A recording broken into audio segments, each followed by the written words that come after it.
वालेकुम।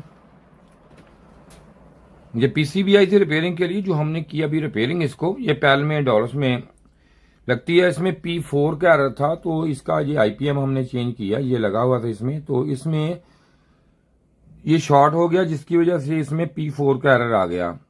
और जो लोग हमारी वीडियो देखते हैं उनके लिए ये मैंने अनाउंसमेंट करने लगा हूँ ये आज, कि हमने एक कोर्स लॉन्च किया है जिसमें हम इसका पीसीबी का मुकम्मल इसका काम, इसकी कंपोनेंट का फंक्शन आपको बताएंगे, इसको किस तरह रिपेयर करना है। लेकिन वो कोर्स फ्री है, उसकी कोई भी हम आपसे कोई कास्ट, कोई चीज़, कोई पैसे नहीं है।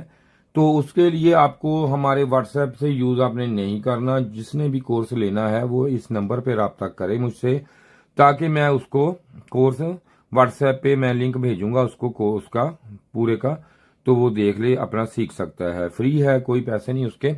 तो इसमें P4 का जो एरर था, इसमें ये इसकी शॉर्टेज की वजह से आया था।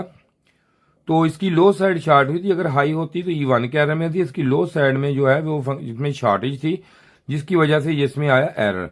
तो हमने नया इसको डाला है, तो आप इसको चला के आपको दिखाते हैं। ये देखें आप, तो ये मैंने प्लग इन इसको कर दिया है, ऑन कर दिया है। तो ये देखें, ये लाइट इसकी हमें ये बता रही है। देखें कोई एरर नहीं, ये लाइट ऑन है इसमें। तो ये इसमें ये देख सकते हैं आप, ये इसका कंप्रेसर जो है ऑन हो चुका है।